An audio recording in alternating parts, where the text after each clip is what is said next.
இனிய வணக்கம் சாந்தினி துறையினர்களே, வாருங்கள். வணக்கம். இனிய உற்சாக வணக்கம் வணியக்கா. நன்றிகள். இன்றைய முட்டத்து மலர் நிகழ்ச்சி இன்றைய நேரத்தில் மதிய நேரத்தில் எங்களுடைய நேரத்தில் இணைகின்றது. லண்டன் தமிழ் வானொலி பாமுகம் டிவியை பார்த்தும் கேட்டுக்கொண்டும் இருக்கிற உறவுகளுக்கு என் இனிய வணக்கம். இப்பொழுது மலர்ந்து மனம் பரப்ப வருவது முட்டத்து மலர்கள். இன்றைய தினம் ஒரு இலங்கையில் வாழ்ந்து கொண்டிருக்கின்ற எழுத்தாளர், ஆசிரியராக இருந்த பன்முக திறமைகள் கொண்ட ஒருவருடைய அனுபவங்களுடன் நகரப் போகின்றது. இவர் 41 ஆண்டுகள் ஆசிரியர் பணியில் சேவையாற்றியவர், உதவி ஆசிரியராக இருந்தவர், உளத்துணை ஆசிரியராக, உளத்துணை சம்பந்தமாக அதன் தொடர்பாகவும் ஆசிரியராக இருந்திருக்கிறார் என பன்முக ஆளுமை கொண்டவர். அத்துடன் இல்லாமல் சிறுகதைகள், கவிதைகள் என நூல்களை ஆக்கி வெளியீடு செய்திருக்கின்றார்.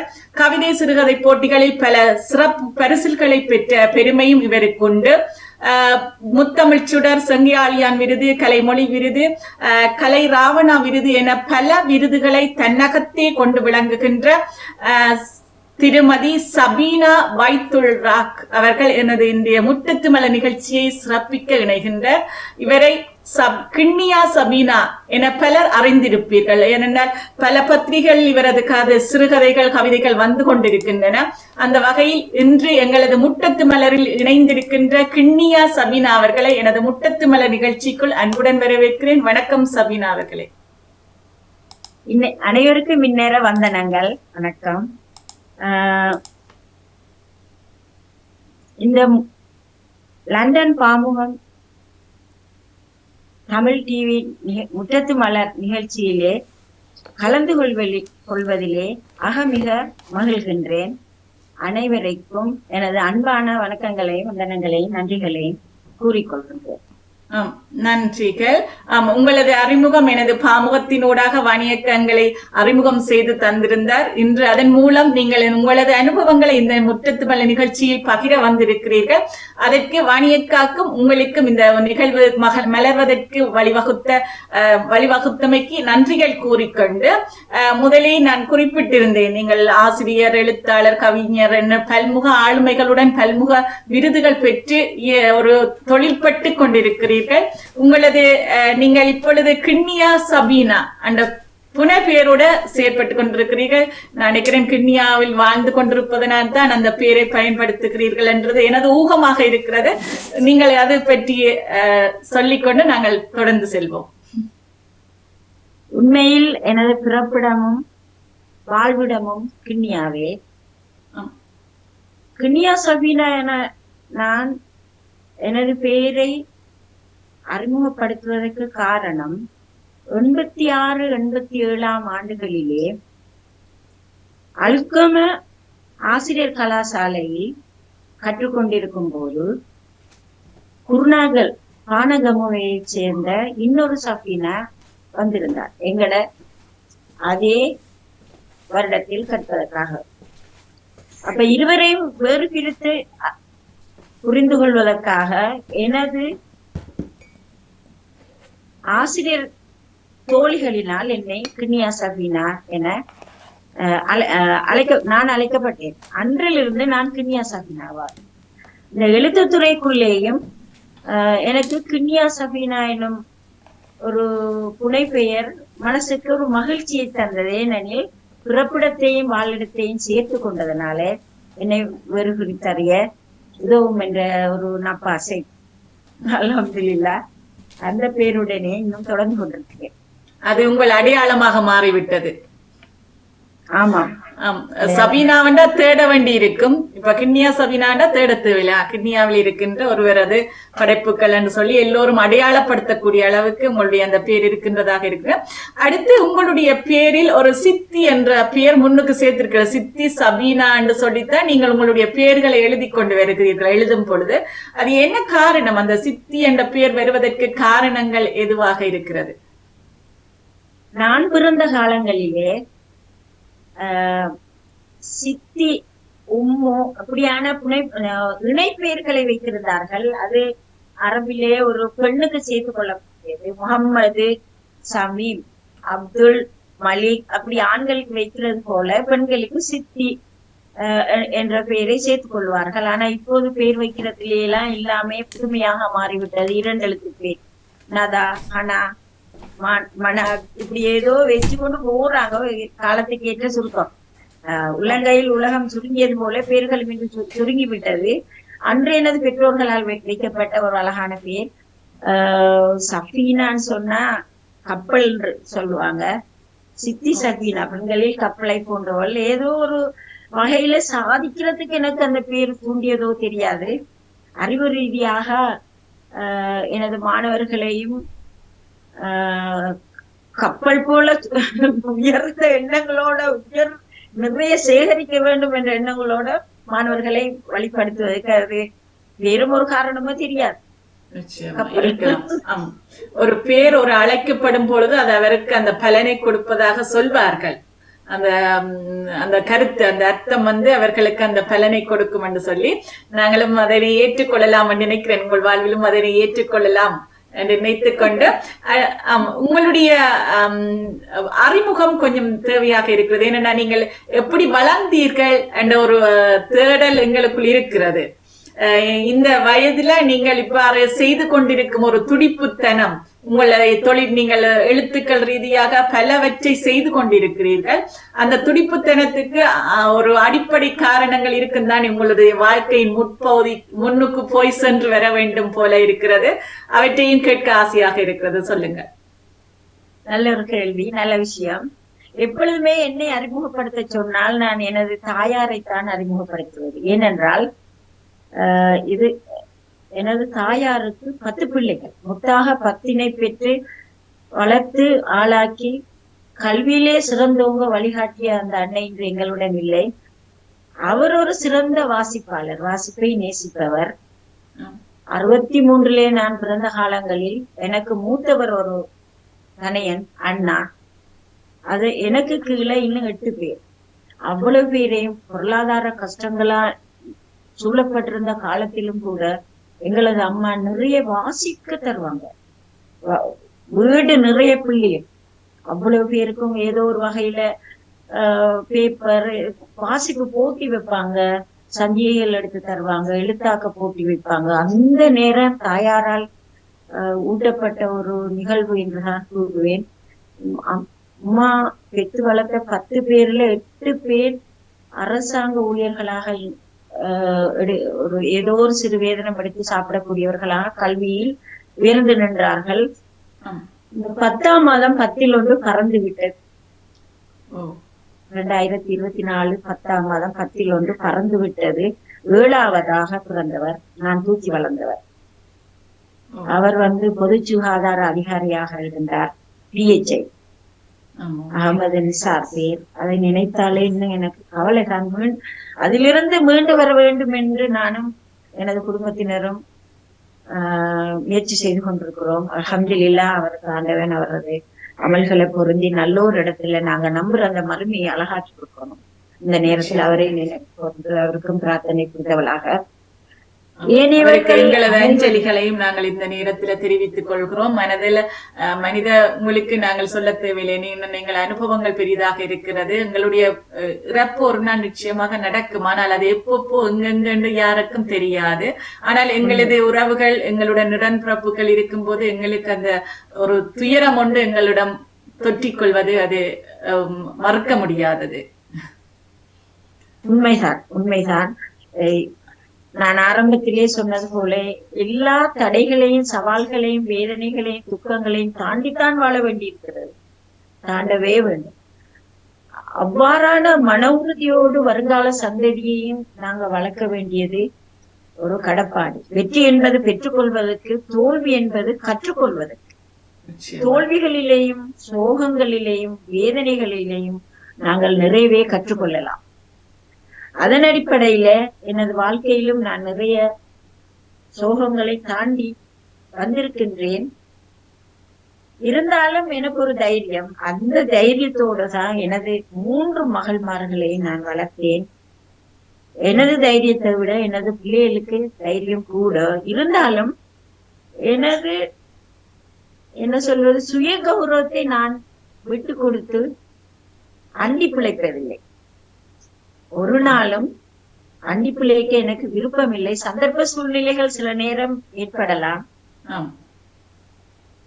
அடுத்தது நீங்கள் உங்களுடைய பள்ளிக்காலம், நீங்கள் இளவயதிலே அந்த காலங்கள் ஒரு எல்லோருக்கும் ஒரு நெருக்கமான காலப்பகுதி. அந்த சூழல் என்பது, நீங்கள் வளர்ந்த சூழல் என்பது நீங்கள் முதலே குறிப்பிட்டிருந்தீர்கள் சோகங்கள், கஷ்டங்கள் என்று சொல்லி. அதையும் தாண்டி நீங்கள் இந்த இடத்துக்கு வந்திருக்கிறீர்கள். 41 ஆண்டு காலங்கள் ஆசிரியர் பணி செய்திருக்கிறீர்கள். ஒரு நீண்ட காலப்பகுதி. அந்த காலப்பகுதியில் நீங்கள் பள்ளிக்கூட காலங்களையும் நினைவுக்கு கொண்டு வர எவ்வாறு இந்த ஆசிரியர் பதவிக்குள் நீங்கள் உள்நுழைந்தீர்கள் என்றதையும் அடுத்து சொல்லிக் கொண்டு வாருங்க. 81ஆம் ஆண்டு எங்களது ரணில் விக்ரமசிங்க அவர்கள், முனைநாள் ஜனாதிபதி, கல்வி அமைச்சராக இருந்த காலத்தில் போட்டி பரீட்சை வைத்தார்கள். அதிலே எனக்கு மாவட்ட ரீதியில் அதிகப்படியான புள்ளிகள் கிடைத்திருந்தன. அந்த வகையில் நான் 82ஆம் ஆண்டு ஆசிரியராக தெரிவு செய்யப்பட்டு நான் கந்தலாய் சேர்வல தொகுதியிலே பேராத்துவலி முஸ்லிம் மகளிர் மகா வித்தியாலயத்திலே ஆசிரியராக நியமனம் பெற்று சென்றிருந்தேன். 18 வயசு. 18. ஆமாம், நான் அடுத்த கேள்வியாக இருந்தது. 63ல பிறந்தனா. ஆமாம். 19 வயசு கூட எனக்கு பூரணமாகவில்லை. நான் நினைக்கிறேன் நீங்கள் A லெவல் இங்க உயர்தரம் எடுத்த உடனே உங்களுக்கு நீங்கள் போட்டி பரீட்சை மூலம் ஆசிரியர் பணிக்கிறேன். A லெவலில் எந்த துறையை செய்திருந்தீர்கள்? உயர்தரத்தில் செய்த துறை எதுவாக இருந்தது? நான் 1981ஆம் ஆண்டு A லெவல் உயர்தரம் கற்றது கலைத்துறையில். ஏனென்றால் விஞ்ஞானத்துறையில் கல்வி கற்பதற்கான வாய்ப்புகள் எங்களோட கிண்ணியாவில் அந்த நேரம் இல்லை. அதனால கலைத்துறை உயர்தரத்துக்கு கூட பெண்கள் அந்த நேரம் செல்வதில்லை. பிள்ளை தூக்கும் வயதில் புத்தகம் தூக்குவாயார் என்று கேட்டவர்களும் அந்த நேரம் உண்டு. கிண்ணியாவில நடந்த உயர்தர பரீட்சையில் முதலாக பல்கலைக்கழகத்துக்கு தெரிவு செய்யப்பட்ட பெண் என்ற வகையிலே நானே மகிழ்ந்திருந்தேன். ஆனால் செல்ல கிடைக்கவில்லை. கையோட போட்டி பரீட்சையில் எனக்கு ஆசிரியர் தொழிலும் கிடைத்தவுடன் நான் எதையும் தாண்டி சொல்வேன். நான் மனசார ஏற்றுக்கொள்வேன். இப்ப நடந்த சம்பவங்கள் கூட என்னை நீங்கள் அவதானித்திருப்பீர்கள். சளைக்க மாட்டேன், ஏற்றுக்கொள்வேன். அதையும் தாண்டி அடுத்தது ஏதாவது செய்யலாமா என யோசிப்பேன். நடந்து முடிந்த சோகங்களையும் தோல்விகளையும் நினைத்து ஏங்குவதில் நடக்க போகும் வெற்றிகளை தவற விட்டு விடுவோம். நிச்சயமா அது உண்மை. அந்த வகையில சரியான பாதையில் நாங்க சென்றா உரிய இலக்கை அடையலாம்.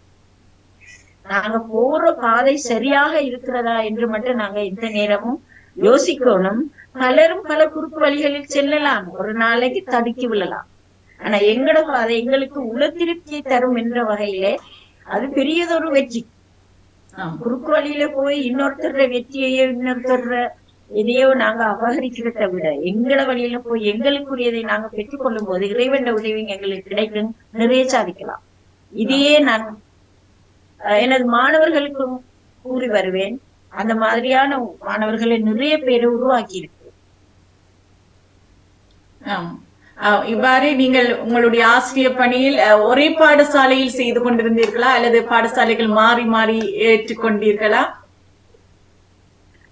எனக்கு அந்த நேரத்துல அரசியல் பிரச்சனைகள் அந்த காலத்துல இருக்கிறது. அந்த ஜேஆர் ஜெயவர்த்தனோட காலங்கள்ல அப்படி அது அரசியல் பழிவாங்கல்கள்லாம் இருக்கும். எங்கட பெற்றார கொஞ்சம் அரசியல்ல தீவிரமா அந்த இருக்கிறது அப்படி. அதனால அந்த அரசியல் பழிவாங்கல் கூட எனக்கு நிறைய பாடசாலைகளை தரிசிக்க வாய்ப்பினை ஏற்படுத்தி தந்தது. தயங்காமல் போய் எனது மாணவர்களுடன் நான் அளவலாவி எனக்கு பாடசாலையில் என் பின்னாலே ஒரு கூட்டம் எனக்காக வந்து கொண்டே இருக்கும். இன்று எந்த பாடசாலைக்கு சென்றாலும் எனது மாணவர்கள் ஆசிரியர்களாக இருப்பார்கள். ஓடி வந்து என்னோட அன்பை பகிர்ந்து கொள்வார்கள். அதெல்லாம் பெரிய கொடுப்பினை என்று சொல்லுவேன் நான். எனது பாடசாலை வாழ்வில் 12 பாடசாலைகள் 12 இடங்களை நான் கண்டு வந்தேன். திருகோணமலை சென்ட் மேரிஸ் கல்லூரியில் ஒரு 4 வருடங்கள்.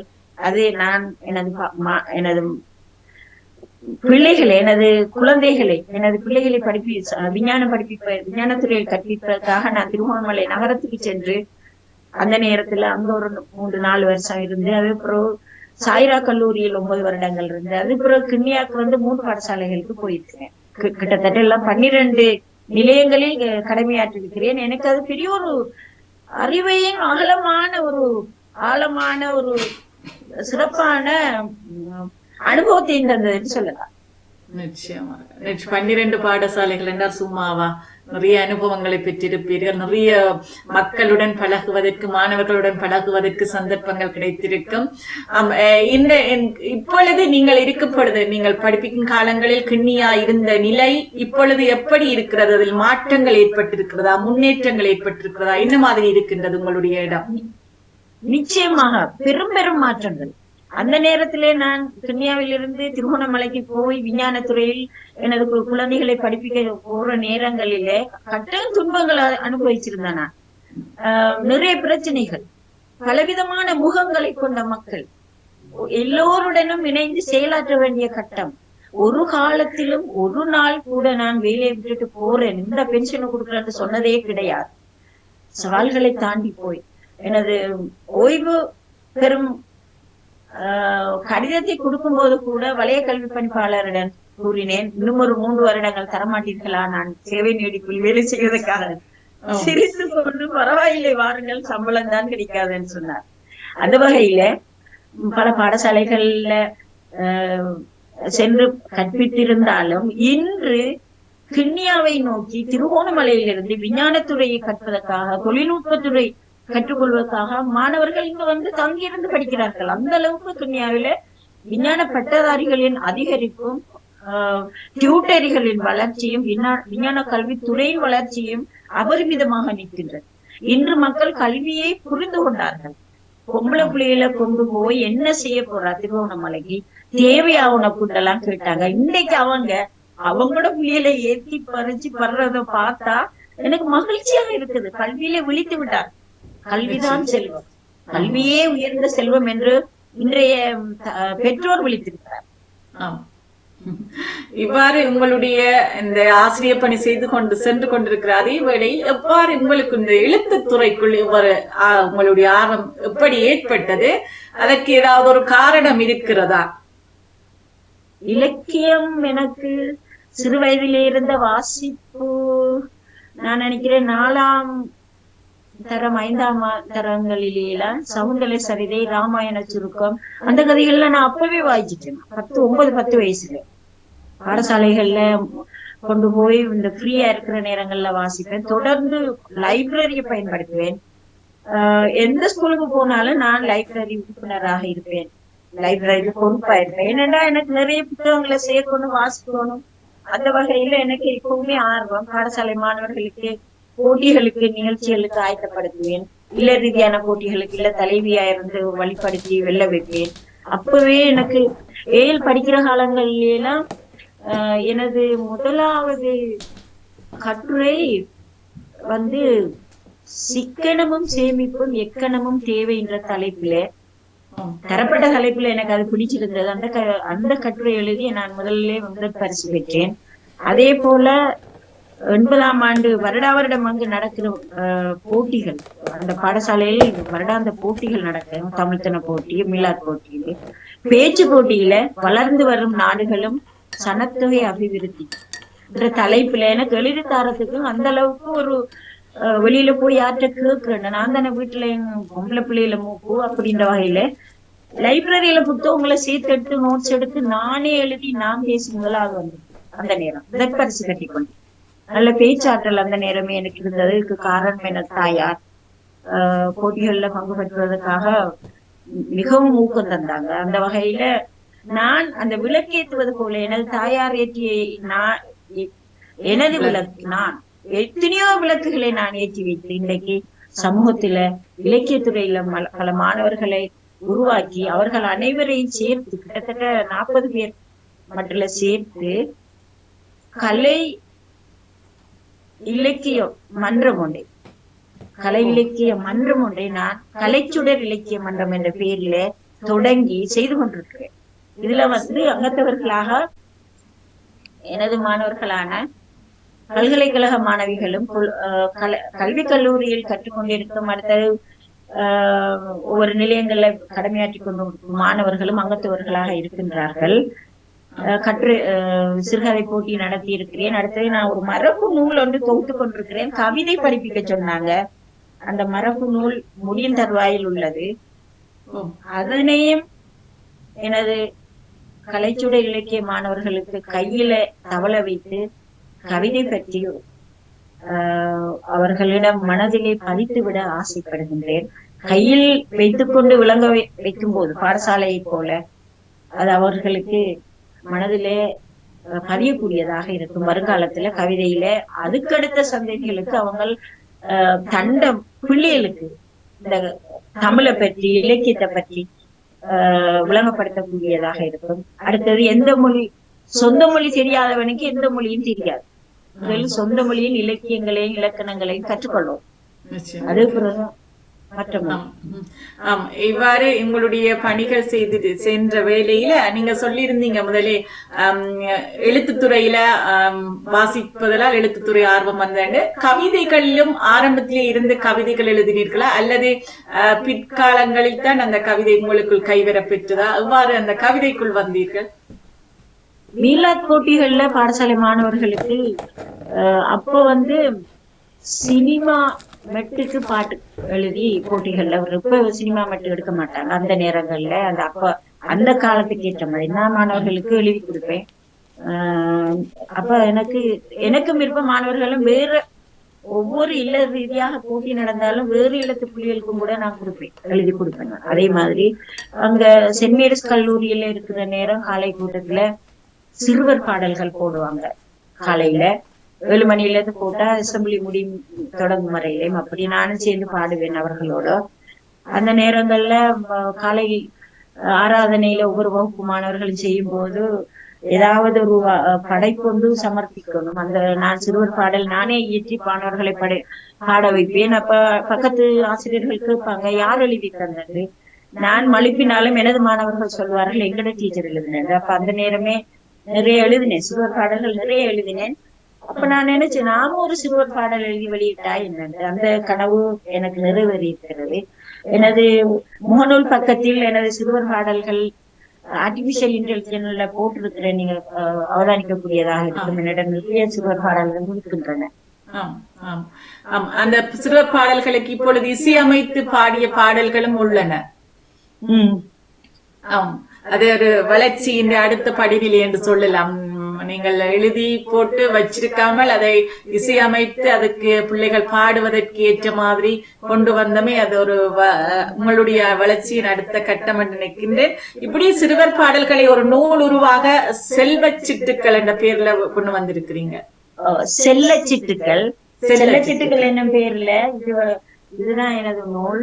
இதுல 28 பாடல்கள். இது பேப்பர் சரியான தரம் கூடியது, சிறுவர்களுக்கு ஏற்ற வகையில அடித்தால் சிறப்பானது என்று ஒரு பேராசிரியர் சொன்னார். அவரின் சொல்லை கேட்டு செலவழித்து சுமார் 2 லட்சம் ரூபாய் செலவழித்து 300 புத்தகங்கள் செய்தெடுத்தேன். அழகான பாடல்கள். ஆனால் எனக்கு ஏனோ விருது தரவில்லை. விருது கிடைக்கும் என்று சொன்னார்கள், வேறொருவருக்கு போய்விட்டது. அவர் ஆரம்பத்திலே ஒரு 10 வருஷத்துக்கு முதல் எழுதி புத்தகங்களுக்கு விருது கிடைச்சதாம் அவருக்கு. அதனால அவருக்கே கொடுக்குறாங்களாம். அப்படித்தான் நான் கொண்டேன். ஆனா ஏன்னு எனக்கு இன்னும் புரியல. ஏன் தருவாங்கன்னு சொன்னாங்க, எதிர்பார்த்திருந்தேன். ஆனா தரல. 28 பாடல்கள். இதில் உள்ள பாடல்களையும் நான் ஆர்டிபிஷியல் இன்டெலிஜென்ஸ்ல போட்டிருக்கிறேன். நான் சீடியாக தயாரித்து அத எல்லாருக்கும் கொடுக்கறதுக்கு யோசிச்சிருக்கிறேன். ஒரு பாடலை படித்து காட்டுங்க. ஒரு பாடல் உங்களுக்கு பாடமான ஒரு பாடலை படித்து காட்டுங்க.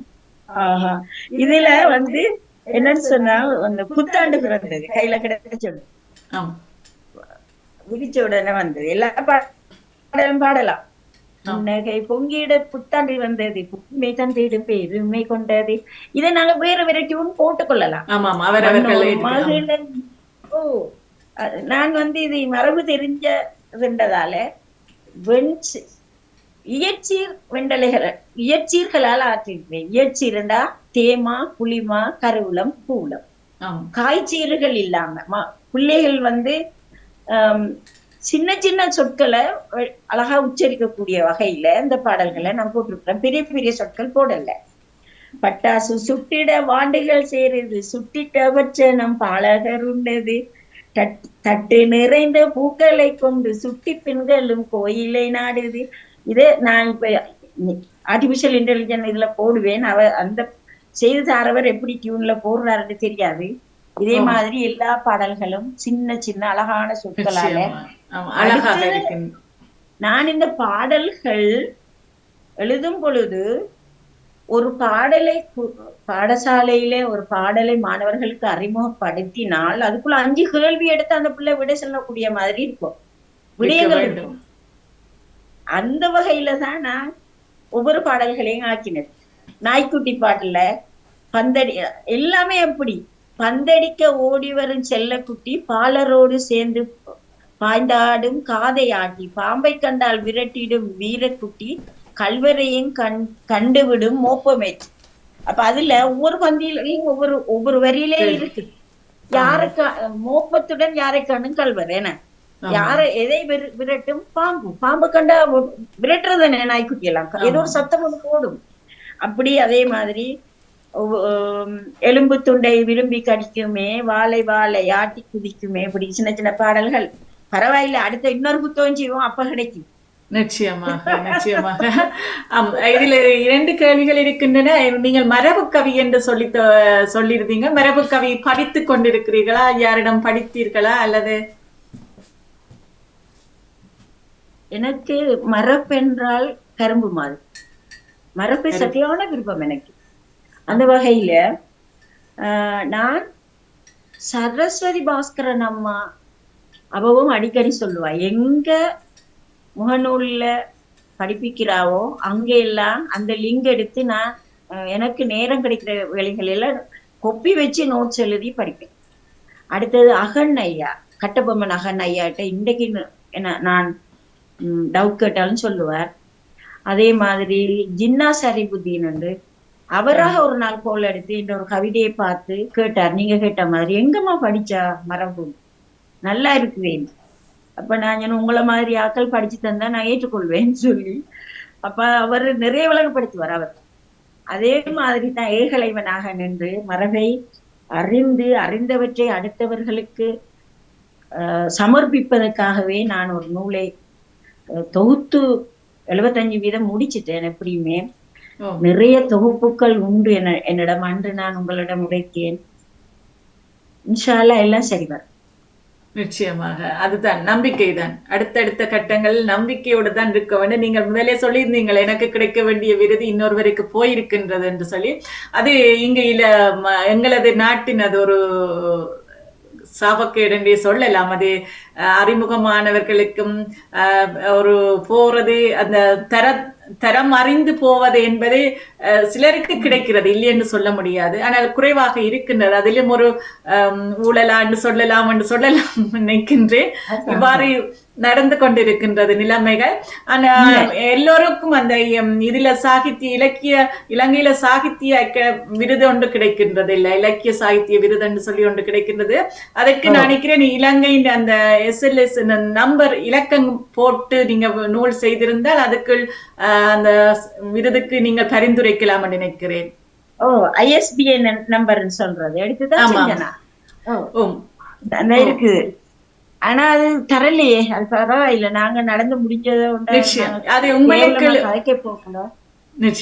உங்களுக்கு அது ஒரு திருப்தியாக இருக்கிறது தானே. இந்த நூல் உங்களுக்கு உங்களுடைய ஒரு ஆக்கம் ஒரு ஆவணப்படுத்தப்பட்டிருக்கின்றது, ஒரு திருப்தி, ஒரு மகிழ்ச்சி இருக்கிறது தானே. அது போதும். அடுத்து அது ஒரு முறை உங்களுக்கு ஏதோ ஒரு சந்தர்ப்பத்தில் அது உங்களை அடையும் என்று நினைக்கின்றேன். நிச்சயமாக. குறை கூறிக்கொண்டு இருப்பதை விட நிறைகளை கண்டு பயணத்தை தொடர்வோம். அதுதான் மனித பண்பு நான் நினைக்கின்றேன். சிறந்த மனித பண்பாக இருக்கும் அதுவும். இவ்வாறு உங்களுடைய கவிதைகளோட நீங்கள் பயணித்துக் கொண்டிருக்கிற வேளையில சிறுகதைகள் பலவற்றை எழுதியிருக்கிறேன். சிறுகதைகளை பத்திரிகைகளுக்கு அனுப்பி இப்பொழுது அந்த பத்திரிகைகளிலும் பல வந்து கொண்டிருக்கின்றன. கிண்ணியா சபீனா என்ற பேர்ல பலர் வாசித்திருப்பார்கள் நினைக்கின்றேன். இலங்கையில் எந்தெந்த பத்திரிகைகளோடு உங்களுடைய சிறுகதைகள் வெளிவந்து கொண்டிருக்கின்றன? அந்த சிறுகதைகள் பற்றிய உங்களது ஆர்வங்கள் எப்படி இருக்கிறது? சிறுகதைகள் தமிழன் பத்திரிகையில, அடுத்தது வெண்ணிலா சஞ்சிகை, முத்தமிழ் கலசன் சஞ்சிகை, இப்படியான சஞ்சிகைகளுக்கு அனுப்பி இருக்கிறேன். அடுத்த இனிய நந்தவனம், சில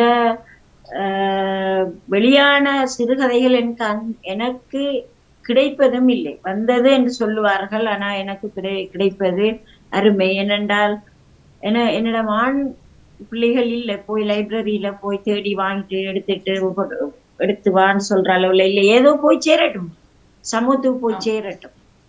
ஏன்னா இப்ப ஒரு 4 கதை மட்டும்தான் நான் எடுத்திருக்கிறேன். ஒரு 10 கதைக்கு மேல அனுப்பி இருக்கிறேன். 5 கதை வந்திருக்கு. 5 கதை என் கைவசம் இருக்குது. இனி நான் என்ன செய்யறது? அடுத்த கட்டத்துக்கு நகர வேண்டியதுதான். எழுத வேண்டியதுதான். போடுறாங்களா போடலையோ, அனுப்பி கொண்டே இருக்கிறது. நாங்க எங்கட படைப்புகளை தரமானதாக்கி கொள்றதுலயே கவனமா இருக்கணும். இப்பொழுது எல்லோரும் இப்ப இந்த கவிதைகள் வந்து எல்லா பக்கங்களிலும் எல்லோராலும் செய்யக்கூடிய அளவுக்கு அந்த கவிதையின் மொழி நடையாக இருக்கலாம், அது கவிதையின் வடிவங்களாக இருக்கலாம், வந்து கொண்டிருக்கின்றன. அவற்றை பற்றி நீங்கள் ஏதாவது கூற விரும்புகிறீர்களா? இப்பொழுது வந்து கொண்டிருக்கும் கவிதைகள். நிச்சயமா கவிதை எழுதுகிறார்கள். என்னத்தை சொல்வது? புதுக்கவிதை என்பது எதுகை, மோனை, பொழிப்பு, சீர்தலை, அடி அதெல்லாம் தாண்டி வருவதுதான் புதுக்கவிதை என்று கூறுகிறார்கள். இருந்தாலும் புதுக்கவிதைக்கும் சில இலக்கணங்கள் இருக்கு. குறியீட்டோட எழுதுதல், உருவகங்களோட எழுதுதல், நயம்பட எழுதுதல் எல்லாம் இருக்குது. ஆனா இன்று வந்து ஒரு கட்டுரைய உடைச்சி போட்டு விடுறார்கள். அதை என்னன்னு சொல்வது? ஆனா என்ன பொறுத்த வரையில இந்த கவிதை இலக்கணம் ஒவ்வொரு கவிஞனும் தெரிஞ்சிருக்கணும்.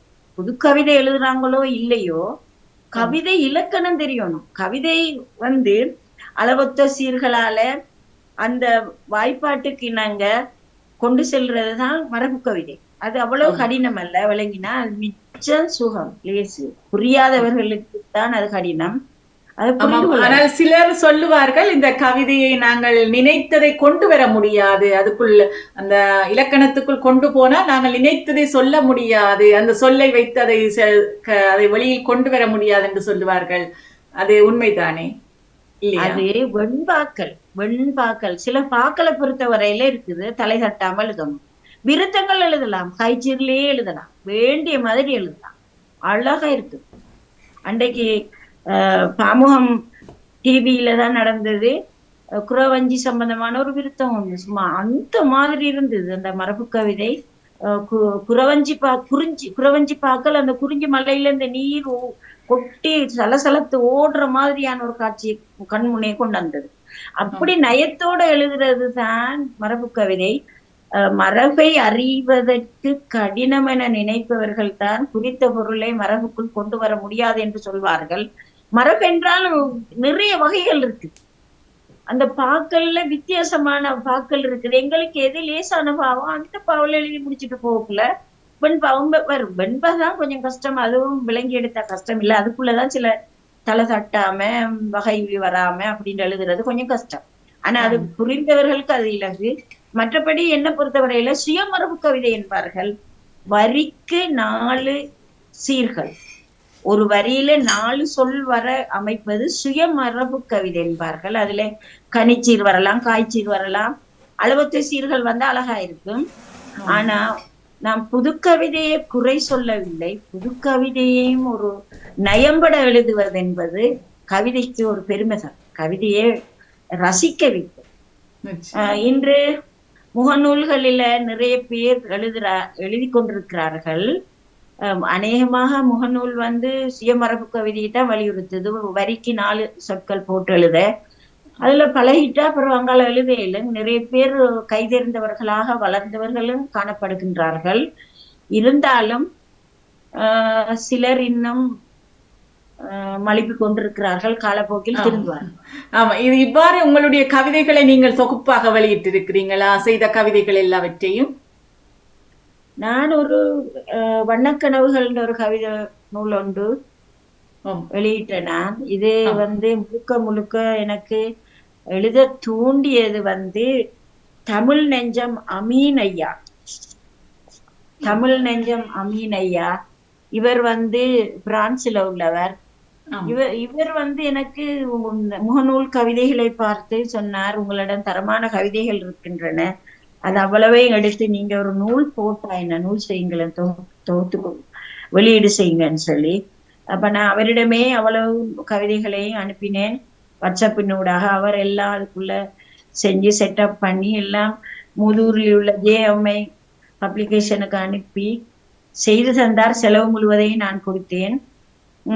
அடுத்தது இந்த கவிதையை பலரும் பாராட்டினார்கள். இதுக்கு கூட எனக்கு ஒரு விருது கிடைக்கல, இதையும் அனுப்பினதுதான்.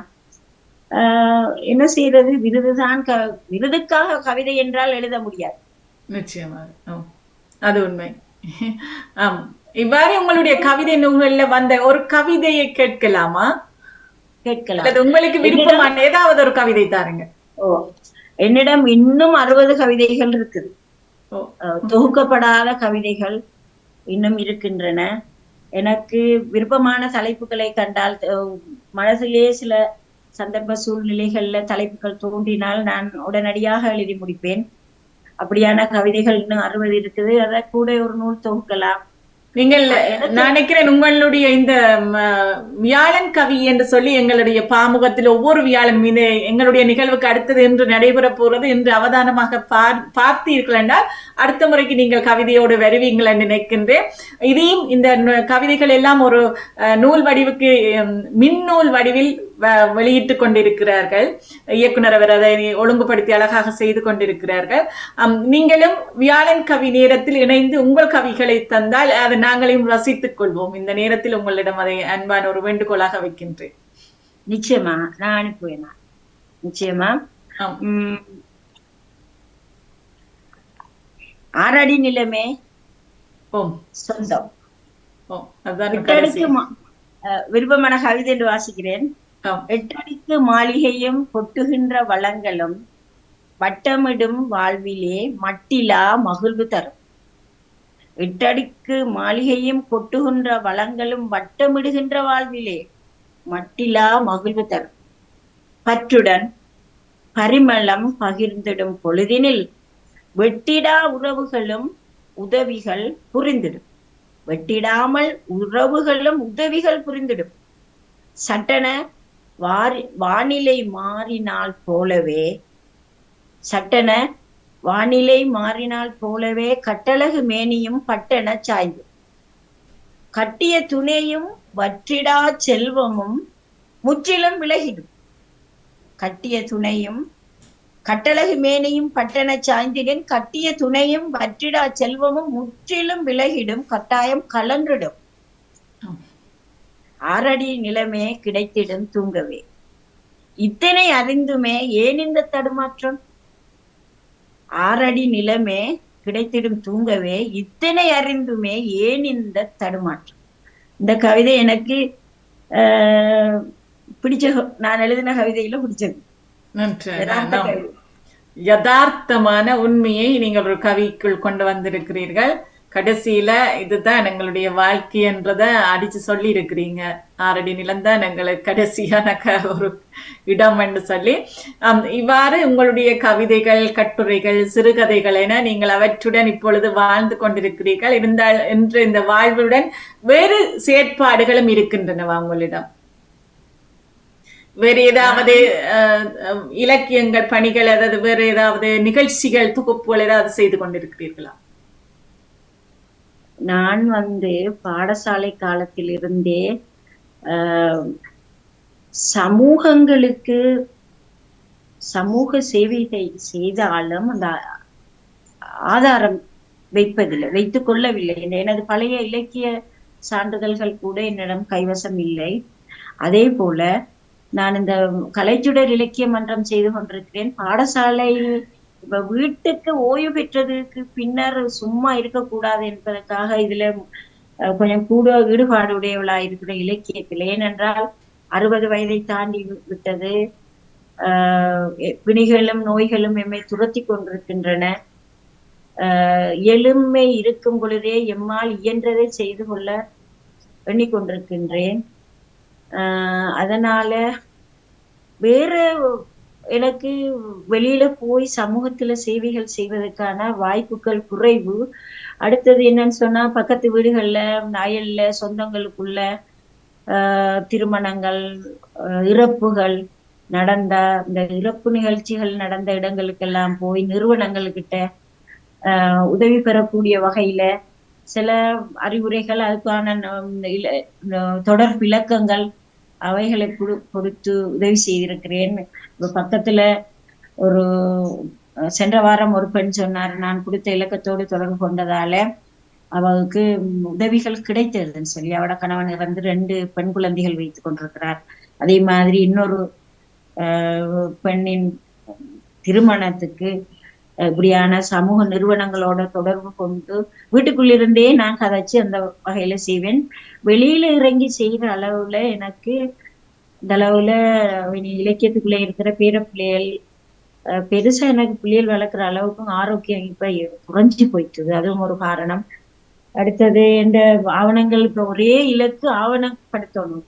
தொகுப்புகளை தொகுத்தவற்றை ஆவணப்படுத்தி ஒப்படைக்கணும். நாம் இறந்து விட்டால் அதெல்லாம் குப்பையாகிடும். யாருக்கும் அந்த இலக்கியத்தை தட்டி தடவி இலக்கிய தொகுப்புன்னு சொல்லி செய்வதற்கான நேரம் இல்லை யாருக்குமே. அதை பற்றிய நான் எதிர்பார்க்கறதும் இல்லை. அது ஒரு அவசரமான ஒரு ஆசையாக இருக்கிறது. உள்ளவைகளை ஆவணப்படுத்தி விட்டு சென்றால் என்ன, இது ஒரு ஆதங்கம் எனக்கு. இவ்வாறான சமூக சேவை செய்வேன். நான் வெளியில இறங்கி பெருசா செய்யக்கூடிய மாதிரியான அமைப்பு எனக்கு இல்லை. இருந்து கொண்டு இடத்தில் இருந்து கொண்டு அதை நினைத்து சமூகம் சார்ந்ததை ஏதாவது செய்யணும் என்று செய்வதே ஒரு பெரிய ஒரு மனித பண்பென்று சொல்லலாம். நீங்கள் அதை செய்கிறீர்கள். நிச்சயமாக உங்களுடைய ஆக்கங்கள் ஆவணப்படுத்துவதற்கு சந்தர்ப்பங்கள் கிடைக்கும், அதுக்கான வழிவகைகள் கிடைக்கும். நீங்கள் நோய்கள் துரத்து என்று சொல்றீங்க. நீங்கள் இவ்வாறான படிகள் செய்து கொண்டு இலக்கியங்களோட இருக்கும் பொழுது உங்களுக்கு அது உங்களுடைய நோய்கள் உங்களை அண்டாதென்று நான் நினைக்கின்றேன். அது உங்களுக்கு ஒரு ஏனென்றால் ஒரு எழுத்து பணிகளோ அல்லது உங்களை வாசிப்பு இருக்குது என்று சொல்லியிருந்தீங்களா, அந்த வாசிப்பு எங்களை ஒரு உற்சாகப்படுத்தி கொண்டிருக்கும், எங்களை நினைவுகளை தூண்டி தூண்டி கொண்டு இருக்கக்கூடிய விடயங்கள் அவற்றை நீங்கள் தொடர்ந்து கையாளுங்கள், தொடர்ந்து செய்து கொண்டிருங்கள். உங்களது வாழ்க்கையில நிறைய நீங்கள் இன்னும் செய்யலாம். ஏனென்றால் ஒவ்வொரு எங்கள் இயக்குனர் சொல்வதையே நான் சொல்லிக் கொள்கிறேன். எங்களுக்குள் வயது 50 தாண்டினா வயது வருகிறது. 1, 2, 3 தான் என்ன வேணும். அப்ப நீங்கள் இப்பொழுது 10 வயதில் 11 வயதில் தான் இருக்கிறீர்கள் என்று சொல்லிக்கொண்டு எங்களது உறவுகளையும் நாங்கள் அழைத்து கொண்டு செல்லலாம் என்று நினைக்கின்றேன்.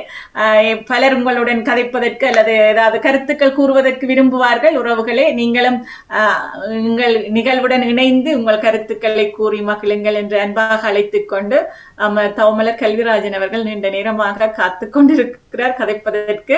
வணக்கம் தவமலர் கல்விராஜன். வணக்கம் சாமினி திரேரங்கர், உங்களுக்கும் வணக்கம் சபினா அவர்களுக்கு. நான் தொடக்கத்தில் இருந்தே முழுவதுமாக கேட்டுக்கொண்டிருந்தேன். அவரது வாழ்க்கை பாதை அனுபவங்கள் எப்படியெல்லாம் பிள்ளைகளுடன் சமூகத்துடன் சேர்ந்திருக்கிறார் என்பதை கூறியிருந்தார். ஒரு இடத்தில் நான் கேட்டது தவறோ அல்லது அவர் அப்படி சொல்லவில்லையோ இதை கேட்கிறேன் என்றால் சொல்லியிருந்தார். தன்னுடைய பதிப்புகள் எல்லா இடமும் வந்திருக்கிறது, ஆனால் ஆண் பிள்ளைகள் இல்லை என்று ஒரு சொல்லி இருந்தார் மாதிரி என் காதில் கேட்டது. அப்படி சொன்னீங்களா?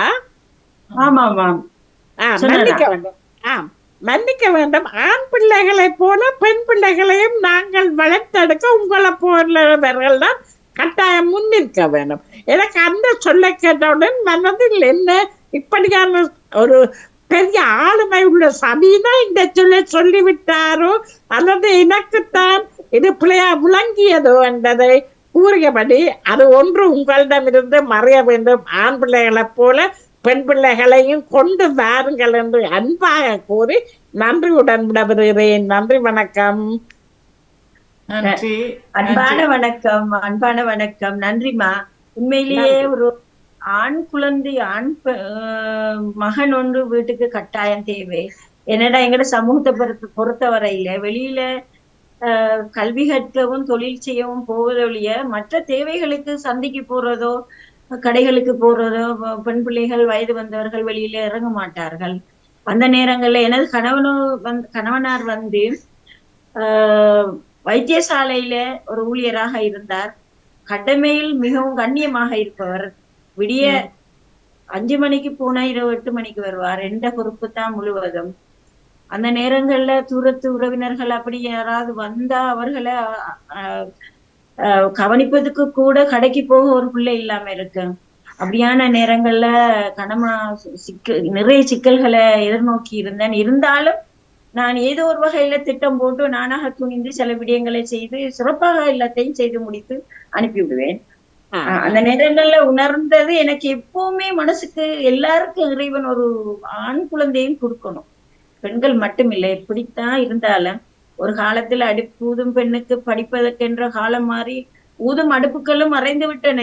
இருந்தாலும் சில இடங்களிலே நாங்கள் சுதந்திரத்தை எடுத்துக்கொண்டு செயற்பட்டாலும் அந்த சுதந்திரத்தை எல்லை மீறி போகக்கூடாது, மிஸ்யூஸ் பண்ணக்கூடாது என்பார்கள் சிலர். அந்த வகையில நடந்து கொள்வதாலே அதே கண்ணாடியை போட்டுக்கொண்டுதான் எமது எல்லா சகோதரிகளையும் பார்க்கிற ஒரு கூட்டமும் சமூகத்துல இருக்குது. அப்படியான பார்வைகள்ல இருந்து, கழுகு பார்வைகள்ல இருந்தெல்லாம் தப்புவதற்கு கட்டாயம் வீட்டுக்கு ஒரு ஆண் குழந்தை இருக்கும். அது மருந்து. ஆனால் நிச்சயமாக வீட்டுக்கு ஒரு ஆண் குழந்தை இருக்க வேண்டும் என்பதை ஏற்றுக்கொள்கிறேன். ஆனால் பெண் பிள்ளைகளையும் அதிகமாக நீங்க சொன்ன அந்த உங்களுடைய இந்த புத்தகங்கள் நீங்கள் எழுதியதைய வெளியிடங்களில் இருக்கிறது, அதை பார்ப்பதற்கு ஆண் பிள்ளை இல்லையே என்ற குறையை அதை கேட்டபடியால் தாமலர் கல்லுரஜன் அவர்கள் அவர் எழுதிய படைப்புகள் எல்லாம் வெளியில போயிருக்கு. அதை எடுத்து தனக்கு சொல்றது இதுல வந்திருக்கு, இதுல வந்திருக்குது என்று காட்டுறதுக்கு ஒருவரும் இல்லை என்று அதை சொல்லியிருந்தேன்.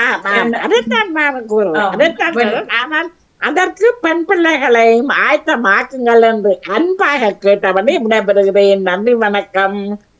நிச்சயமாக நிச்சயமாக. நன்றிமா, நன்றி நன்றி நன்றி. நல்லது, நன்றிகள், வணக்கம். அடுத்து இன்னும் ஒருவர் இணைந்திருக்கிறார். வணக்கம். வணக்கம் சாந்தி துரையரங்கன் அவர்களே. வணக்கத்தை வணக்கம் நேவிஸ் பிலிப் அவர்களே. இவர் பிரான்ஸ் நாட்டில் இணைந்திருக்கிற முதல் இணைந்தவர் ஜெர்மனியில் இருந்து இணைந்திருந்தார். இப்பொழுது பிரான்ஸ் நாட்டில் இருந்து ஒரு குரல் பாருங்க. திருமதி சிட்னி சபீனா அவர்களுக்கு அன்பான வாழ்த்துக்களையும் வரவேற்புகளையும் கூறிக்கொண்டு உங்களுடைய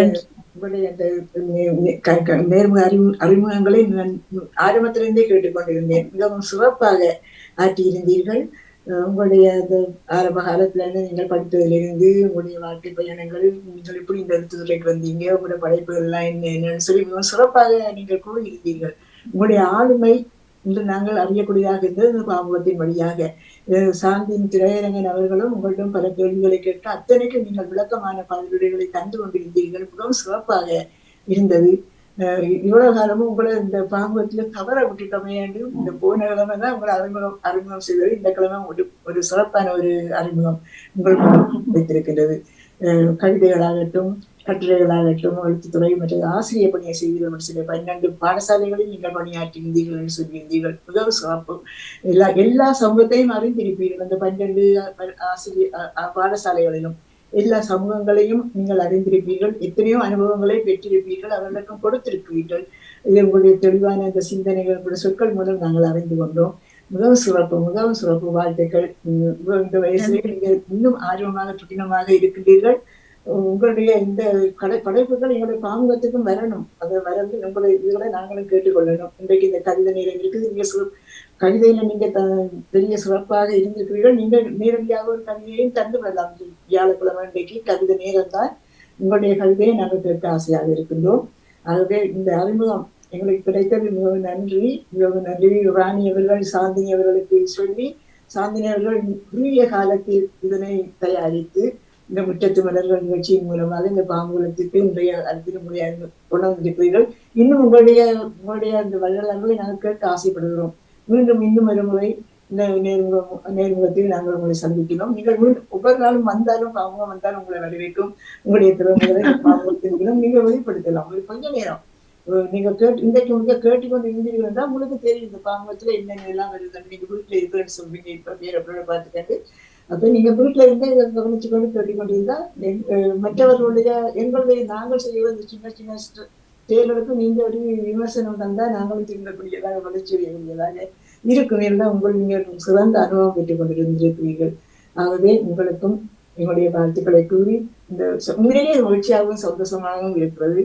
நன்றி. உங்களுடைய இந்த தலைப்புரைகளுக்கு நன்றி. சாந்தி உங்களுக்கும் நன்றி. பாம்பகத்துக்கும் நன்றி. இந்த அனுபவத்தை தந்ததற்கு நன்றி. வணக்கம். நன்றி நன்றி நன்றி. நீங்கள் கூறிய இவ்வளவு என்ன சொல்வது, அந்த புகழுக்கெல்லாம் நான் பொறுப்பு அல்ல என்று நான் நினைக்கிறேன். அந்த அளவு நான் இன்னும் இல்லை, இன்னும் வளரணும், இன்னமும் நிறைய செய்யணும். இலக்கியத்திலும் சரி, சமூக சேவையிலும் சரி, என்னால் இயன்றதை நிறையவே செய்ய வேணும் என்று இன்னும் ஆசைப்பட்டு கொண்டிருக்கிறேன். இன்ஷா அல்லாஹ் இறைவனின் உதவியும் கிடைக்கட்டும். உங்களது வாழ்த்துக்களை கேட்டதில் நான் மிக மகிழ்கின்றேன். மீண்டும் ஒரு முறை நன்றியை தெரிவிக்கிறேன். நன்றிமா. நன்றி நன்றி நன்றி நன்றி நேவிஸ் பிலிப் அவர்களே. சபீனா அவர்களே, இதில் இணைந்திருப்பவர்கள் அவ்வளவு பேரும் இந்த பாமுகத்துடன் இணைந்து பயணிக்கிறார்கள். அத்துடன் தங்களது ஆக்கங்கள், தங்களால் இயன்ற அளவு நிகழ்ச்சிகள், தொகுப்புகள் எல்லாம் செய்து கொண்டிருப்பவர்கள் தான். அடுத்து மதிய வணக்கம் மோகன், மதிய வணக்கம் சாந்தினி துரையரங்கன், மதிய வணக்கம் ஆசிரியர் சபீனா அவர்களே. முற்றத்து மலர் மூலம் உங்களை அறிமுகமானதுக்கு மிக்க மிக்க மகிழ்ச்சி அடைகின்றோம். உங்களுடைய கணக்கு விஷயங்கள் இருக்கின்றது. இளமையிலே நீங்கள் படித்து வந்திருக்கிறீர்கள், புத்தகங்கள் வாசித்து வந்திருக்கிறீர்கள். ஒரு ஆசிரியராக நீங்கள் வெளியேறி வந்திருக்க, அத்துடன் கவிதைகள் கட்டுரையெல்லாம் எழுதி இருக்கிறீர்கள். உங்களோட வளர்ச்சிக்கு வாழ்த்துக்கள். அத்துடன் 12 பாடசாலையில் ஏறி இறங்கி இருக்கிறீங்களே, எத்தனை சவால்களை, எத்தனை அனுபவங்களை நீங்கள் பெற்றிருப்பீர்கள். என்ன நாங்களெல்லாம் உத்தியோகம் பார்த்தா 4-3 இடங்களுக்கு மேலே போகிறது உங்களுக்கு கிடையாது. அது என்னென்று உங்களுக்கு 12 என்ன காரணத்துக்காண்டி உங்களுக்கு 12 பாடசாலையில் போக வேண்டி வந்தது உங்களோட காலத்தில்? அப்படியே உங்களோட திறமைக்காலும் சந்தர்ப்ப சூழ்நிலைகளால இப்ப திருவண்ணாமலைக்கு போன நேரம் அங்க 2 பாடசாலைகள். அடுத்தது ஃபர்ஸ்ட் அப்பாயின்மெண்ட் வந்து நான் சந்தர்ப்ப சூழ்நிலை அந்த நேரத்துல கொஞ்சம் இடமா விட்டுருவாங்க. ஃபர்ஸ்ட் அப்பாயின்மெண்ட் ஒரு நாளும் கிட்ட சொந்த இடங்களுக்கு கொடுக்குற இல்ல தானே, தூர இடங்களுக்கு தான் கொடுப்பாங்க. அதோண்டு அதுக்கு அடுத்ததாக நான் அந்த நேரம் ஒரு மனையியல் ஆசிரியராக, ஹோம் சயின்ஸ் ஆசிரியராக இருந்தேன். எனது தேவை வந்து ஒரு கிராமப்புறத்துக்கு தேவைப்பட்டது. கந்தலாயில இருந்து அந்த கிராமத்துக்கு என்ன விடுவித்தெடுத்தார்கள். அதே போல அனுபவங்கள் வந்திருக்கு மாதிரி. ஆமா ஆமா ஆமா. பட்டணத்துல படிப்பிக்கிற இளம்பாக நகரத்துல படிக்கிற சந்தோஷமா இருக்கும். பிள்ளைகளும் ஒத்துழைப்பார்கள் எல்லாமே. என்ன நேரம் முடித்துக் கொள்றேன். உங்களுக்கு சிறப்பான வாழ்த்துக்கள். நீங்கள் சிறப்பாக இந்த இங்கேயும் வியாழன் கவிதை இருக்கின்றது, நீங்களும் வந்து படிக்கலாம். என்னடா உங்கள்ட்ட இருந்து நாங்கள் பலதுகளை மறைந்து கொள்ளலாம். நாங்கள் எல்லாம் எழுதி கொண்டு இருக்கிறோம், சும்மா இதுகளை கொண்டு உங்கள்கிட்ட இருந்து பல விஷயங்களை இருக்கலாம். சிறப்பான வாழ்த்துக்கள். உங்களை வளர்ச்சிக்கும் வாழ்த்துக்களும் கிரியாசுடன் உங்களை வாழ்த்துறேன். சுவலத்துடன் இருந்து நன்றி. வணக்கம். நன்றி நன்றி நன்றி நன்றி. வருவேன் சமூகத்துக்குள்ள நானும் ஒன்றிணைவேன் இன்ஷா அல்லாஹ். நன்றி நன்றி ஜியானடேசன் அவர்களே. எல்லோரும் முதலே குறிப்பிட்ட மாதிரி இந்த பாமுகத்தில் வணக்கம் சாந்தினி.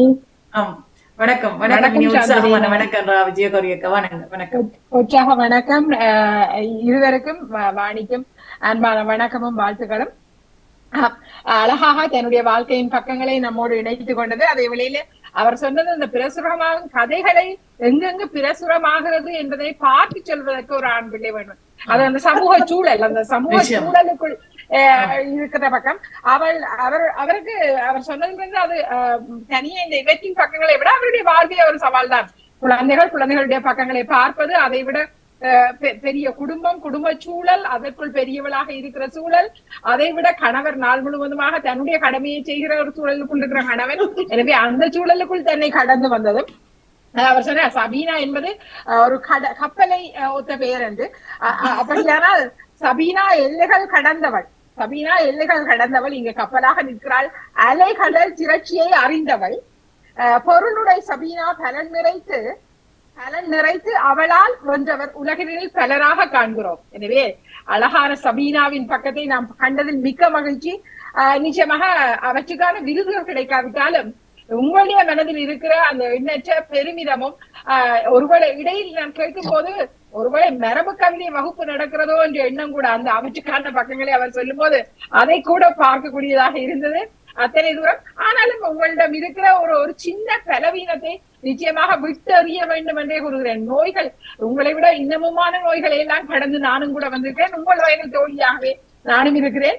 எனவே நிச்சயமாக அத்தனையும் கடந்து எழுந்து நின்று இத்தனை உற்சாகமாக இணைந்து ஒருவர் தன்னுடைய இந்த முதுமை பருவம் தான் எங்களுடைய இளமையின் பக்கங்களை இன்னமுமாக முயற்சியோடு திரட்டி எடுக்கிற பருவமாக இருக்கிறது. எனவே இந்த ஒவ்வொரு பொழுதுகளும் எங்களோடும் இணைந்தபடி நீங்கள் நிச்சயமாக செல்லலாம். அதற்கு 6 அடி நிலமே சொந்தம் என்றீர்கள். அதற்கு அப்போது எனக்கு வந்த வரி 6 அடி நிலமே சொந்தம் 6 எதற்கடி பெண்ணே, நீரென போவதும் உடல்தான் நிற பூச்சதற்கடி சொல்வாய், பேரடி உந்தன் வாழ்வு பெருங்கனவுகள் சுமந்தவள் நீதான், தீரென உந்தன் செயல்கள் சிறந்திடின் நீடு நீ வாழ்வாய். எனவே அழகாக நம்மோடு காத்திரமான தன்னுடைய வரிகளால் இணைந்து நம்மோடு இணைந்திருந்த ஷபீனாவுக்கு மீண்டுமாய் எங்களோடு இணைந்திருக்க வாழ்த்துக்களையும் வரவேற்புகளையும் கூறியபடி நானும் விடைபெற்றுக் கொள்கிறேன். நன்றி. உடனடி கவிதை உரைத்து உள்ளத்தை ஆழத்துக்கு இழுத்துச் சென்ற என் நண்பியே, என் தோழியே, ஆர்வீரே, அகமிக மகிழ்ந்து ஆனந்த கண்ணீர் வடிக்கின்றேன். நன்றி. மிக்க நன்றி. வணக்கம். நன்றி விஜயகௌரியக்கா. அடுத்த நிகழ்வில் இவருடைய தொகுப்பை காணலாம் நினைக்கிறேன். சபீனா அவர்களே, மிக ஊக்கமான ஒரு நல்ல ஒரு மருந்து உங்களுக்கு கிடைக்க பெற்றிருக்கின்றது நினைக்கின்றேன். நீங்கள் அடுத்த இந்த வரும் காலங்கள் உங்களது நோய்கள் என்று சொன்ன அந்த சொல்லு இனி உங்களில் இருந்து வராத நினைக்கிறேன். அடுத்த உறவாக ஒருவர் இணைந்திருக்கிறார். வணக்கம் சாந்தினி. வணக்கம், வாருங்கள். வணக்கம் சபீனா. வணக்கம் சிவநாதன். ஆமாம், முகநூல் தோழியாக வணக்கம். ஆமாம், தெரிந்து கொண்டவர். மிக சிறப்பு. நான் ஒரு பிற்பகுதியில தான் உங்களை கொஞ்சம் கேட்கக்கூடியதா இருந்தது. நிறைவான வாழ்த்துக்கள் உங்களுக்கு. பாமுகத்தில வந்து உங்களுடைய திறமைகளையும் நாங்கள் தெரிந்து கொண்டது. இவரை நாங்கள் கவிதை, கட்டுரை, சிறுகதை மூலம் மிக சிறப்பாக எழுதி கொண்டிருக்கிற ஒரு பெண்மணி. உண்மையிலேயே அவர் ஒரு சிறந்த ஆசிரியர் மட்டுமல்ல, படைப்பு துறையில ஒரு முன்னணியில நிற்கிற ஒருவர். அப்படியான ஒருவரை நீங்கள் இன்று சாந்தினி அவர்கள் கொண்டு வந்தது மிக மகிழ்ச்சி. கேட்டுக்கொண்டு இருந்தேன். நிறைவான ஒரு பகுதியை உங்களிடம் இருந்து பெற்ற போல ஒரு அனுபவம் பெற்றோம். அதாவது படைப்புக்கு கிடைக்கிற அந்தஸ்து, சமூகத்தில கிடைக்கிற அந்தஸ்து தான் பெரிய ஒரு அந்தஸ்து. ஆனால் விருதுகள் கிடைக்கவில்லை என்று ஏங்காதீர்கள். என்று ஒரு நாள் உங்களை நிச்சயம் தேடி வரும். ஏனென்றால் நீங்கள் ஒரு சிறந்த சிறுகதை எழுத்தாளராக விளங்குகிறீர்களை நான் பார்த்திருக்கிறேன். பல சிறுகதைகள் மிக அழகாக அந்த யதார்த்தங்களை நீங்கள் கருத்துக்களூடாக கொண்டு வருவதில் ஒரு சிறப்பான இடத்தை பெறுகின்றீர்கள். அநேகமாக ஒரு இலக்கிய துறையில் பார்த்தால் முஸ்லிம் மக்களுடைய இலக்கியங்கள் ஒரு முன்னணியில நிற்கிறதை பார்க்கின்றேன். என்றால் வீரேஸ்வரி பிரசுரம் ஒன்றில வாசித்த அனுபவம் இருக்கிறது. அந்த வகையிலேயே நீங்கள் அழகான படைப்பு மூலம் இன்னும் நீங்க முடிட வேணும். சோர்வுகள் அல்லது தோல்விகள் வந்து எங்களை தழுவி சென்றாலும் அவற்றையெல்லாம் வீறு நட போட்டு எழ வேண்டிய தேவை காலத்தின் ஒரு தேவையாக இருக்கிறது. அந்த வகையில் உங்களுடைய இந்த அருமையான பேட்டி, அழகான உங்கள் திறமைகளை வெளிப்படுத்திய விதம் அத்தனையும் உங்களுடைய திறமைக்கு கிடைத்த ஒரு சவாலாகத்தான் பார்க்கின்றேன். மிகச் சிறப்பான வாழ்த்துக்கள், பாராட்டுகள் சபீனா. தொடருங்கள். அதாவது ஆசிரிய பணி என்றதும் இன்னொரு பணி, அதை விட உங்களுக்கு எழுத்து பணி இன்னும் உலகத்துக்கு இப்போ நீங்க ஓய்வு பெற்ற காலத்திலும் கொண்டு செல்லும் என்றதை கூறிக்கொண்டு உங்களை எடுத்து வந்த சாந்தினி துரையரங்கனுக்கு நன்றியை தெரிவித்து உங்களிடமிருந்து விடைபெறுகிறேன். நன்றி, வணக்கம். நன்றி. என் நண்பு நண்பிகளுக்கு என்னென்று உரைப்பேன். நன்றி அன்பே. அனைவருக்கும் எனது ஆழ்மனதில் இருந்து நன்றிகளை தெரிவித்துக் கொள்கின்றேன் ஒவ்வொருவருக்கும். நன்றி நகுலா சிவநாதன் அவர்களே, மிக்க நன்றிகள். அடுத்து ராஜினி அல்வஸ் அவர்கள் நீண்ட நேரமாக காத்திருக்கிறீர்கள். வணக்கம், வாருங்கள் ராஜினி. வணக்கம் மோனி அவர்களுக்கும் சாந்தினி அவர்களுக்கும் சபீனா அவர்களுக்கும் வணக்கத்தை கூறிக்கொண்டு கேட்டிருந்தேன், சிறப்பாக இருந்தது. வாழ்த்துக்கள், வாழ்த்துக்கள். நாங்களும் என்னத்தை செய்தாலும் கடைசியில கிடைக்கிறதா 6 அடி நிலம் தான். அதையும் கொண்டு வந்தீர்கள். எல்லாரும் அதை யோசிக்கிறீங்கள, சிலர் யோசிக்கணும், சிலர் யோசிக்கல. தாங்கள் இதுக்குள்ளதான் எல்லாரும் ஒரு போகணும் உண்டு. சிறப்பு, நன்றாக உரையாடியிருந்தீர்கள், நன்றாக கூட இதுகள் எல்லாம் சொல்லியிருந்தீர்கள். அது என்ன கிண்ணியா சபீனான்னு சொன்னா என்ன கருத்து? கிண்ணியா ஒரு இடம் இல்ல இல்ல, சரி, அந்த இடத்துலயா இருக்கிறீங்க நீங்க? விளங்குது.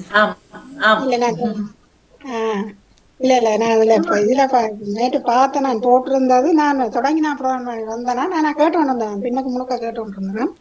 வாழ்த்துக்கள், சிறப்பான வாழ்த்துக்கள். அதை கொண்டு வந்த சாதனைகளுக்கு நன்றியை கூறிக்கொண்டு பாமத்துக்கு நன்றி கூறி விட வருகிறேன். நன்றி, வணக்கம். நன்றி நன்றி நன்றி அம்மா, நன்றி. இலங்கையின் திருவோணமலை மாவட்டத்துல கிண்ணியா என்ற ஒரு ஊர்லதான் நாங்க வாழ்றோம். திருவோணமலை உங்களுக்கு தெரிஞ்சிருக்கு? நான் போயிருக்கிறேன். 7 சுடுதண்ணி கிணறும் அங்கதானே இருக்கு. அது கண்ணியா, இது கிண்ணியா. அதே மாவட்டத்துல இது கிண்ணியா. நீங்க தான் தெரியும் கண்ணியாண்டது. வாழ்த்துக்கள். நன்றி நன்றி ராஜினி அல்பன்ஸ் அவர்களே, மிக்க நன்றிகள். அடுத்து தர்ஷினிஷன் அவர்கள் ஓடி வந்து வணக்கம் வணக்கம் மணியக்கா, வணக்கம் மலர்கள் தோப்பாளர் சாதனை திரையரங்கனவர்களுக்கும், இன்றைய சிறப்பு விருந்தினர் சபீனா அவர்களுக்கும் உற்சாகமான வணக்கம். இணைந்திருக்கிற உறவுகளுக்கும் வணக்கம். நான் முழுமையாக கேட்டிருந்தேன் ஆரம்பத்திலிருந்து. மிக அழகான ஒரு தொகுப்பு, அறிந்ததில் மிக மகிழ்ந்திருந்தோம். பல பக்கமாக உங்களோட கேள்விகளும் இருந்தது, அவர் நம்ம அதை கேட்டபடி உரைத்திருந்தார். மிக சிறப்பாக இருந்தது. 60 வயது ஆயிற்று என்று அடிக்கடி சொன்ன மாதிரி இருந்தது. 63 அது அப்படி இல்லை, இன்னும் பல பக்கங்கள் நீங்கள் சாதிப்பீர்கள். மிக சிறப்பான வாழ்த்துக்கள். அறிந்ததில் நாங்களும் வாழ்கிறோம். நன்றி பாமுகம் தொகுப்பாளருக்கும் சிறப்பான வாழ்த்துக்கள் கூறி விடைபெறுகிறேன். நன்றி, வணக்கம். நன்றி தர்ஷினி அவர்களே. அவரது நினைக்கிறேன் அவரது ஏதோ இணைவில் ஏதோ பிரச்சனை என்று நினைக்கிறேன். சபீனா அவர்களே மீண்டும் இணையுங்கள். நினைக்கிறேன் அவருடைய பக்கத்தில் ஏதோ துண்டிப்பு ஏற்பட்டிருக்கின்றது. திரும்பி இணைவார் என்று நினைக்கின்றேன். பல்முக ஆளுமையோடு இணைஞ்சிருந்தார் சபீனா அவர்கள். நன்றி தர்ஷினி, உங்களுடைய வாழ்த்துக்களுக்கு நன்றி. வணக்கம் செல்வியக்கா. கொஞ்ச நேரம் காத்திருங்களேன், ஏனென்றால் அவர் நிறைய செய்து கொண்டிருக்கிறார். அவர் இணைந்தவுடன் அவரது வாழ்த்துக்களை அவருக்கு முன் சொல்வது அவருக்கு ஒரு சந்தோஷமாக இருக்கும் என்று நினைக்கின்றேன். மிகுந்த நல்ல ஒரு படைப்புகளுடன், நிறைய படைப்புகளுடன் பயணித்துக் கொண்டிருக்கிறார். அவருடன் கதைக்கும் பொழுது அவர் சொல்லியிருந்தார், தான் சிறு வயதிலே ஆசிரியர் பணி செய்தமையினால் 18 வயதில் ஆசிரியர் பணி செய்தவர் 19 வயசு 20 வயசு ஆட்களுக்கு தான் படிப்பித்து அவர்கள் பென்ஷன் முதல் எடுத்துட்டாரா, தான் அவர்களுக்கு பிறகு பென்ஷன் எடுத்தார். முதல் வேலை எடுத்து பிறகு பென்ஷன் எடுத்தான் தான் என்று சொல்லி அவர் தனது அனுபவத்தை பகிர்ந்திருந்தார். அந்த அளவுக்கு அவரது அந்த ஆசிரியர் பணியினுடைய காலங்கள் ஒரு நீண்டதாக இருந்தது. சின்ன வயதில ஆசிரியர் பணிக்குள் போனமினால அவர் அந்த மற்றவர்கள் தன்னை விட 1 வயசு 2 வயசு கூடிய ஆட்களுக்கும் படிப்பிக்கிறதுக்கு சந்தர்ப்பம் கிடைத்திருந்தது என்றும் சொல்லியிருந்தார். அதில் அவருடைய ஆசிரியர் பணியின் நீட்சி தெரிந்திருந்தது. அவர் இணைவார் என்று நினைக்கின்றேன். அவரோட தொழில்நுட்பங்கள் பிரச்சனைகள் இந்த காலத்துக்கு ஏற்ற மாதிரி தன்னை அவர் இன்னும் கொண்டு வர வேண்டும், தொழில்நுட்பத்தோடு கொண்டு வர வேண்டும் என்றுதான் எங்களுடைய விருப்பமாக இருக்கிறது. இணைந்திருக்கின்றார். வணக்கம் பாருங்கள் துண்டிப்பு. நான் நினைக்கிறேன் உங்களுக்கு அழைப்பு கிடைத்திருக்கிறது, நீங்கள் அந்த அழைப்பை எடுத்து விட்டீர்கள், அதுதான் வந்த பிரச்சனை. உங்களை அன்மியூட் பண்ணுங்க. காணொலிக்கு பக்கத்தில் ஒரு மைக் அடையாளம் இருக்கு, அதில் தட்டி விடுங்க.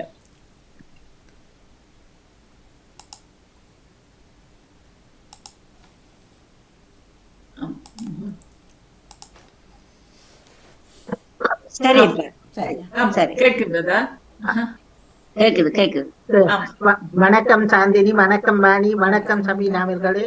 வணக்கம்.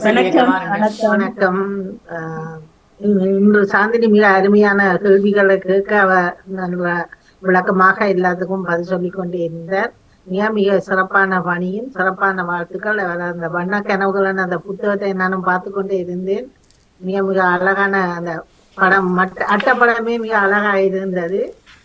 மிக சிறப்பு. உங்களோட பணி தொடரட்டும். சாந்தினி, உங்களுக்கும் சிறப்பான வாழ்த்துக்கள். இப்படி பல திறமையாளர்களை நீங்களும் கொண்டு வந்து ஒவ்வொரு முறையும் வித்தியாசமாக நீங்க கொண்டு வந்து அவர்களிடம் சொந்தமான கேள்விகளை கேட்கிறதால மற்றவர்களுக்கும் அது ஒரு அனுபவ பயிர்வாக இருக்கிறது. மிக மிக சிறப்பு.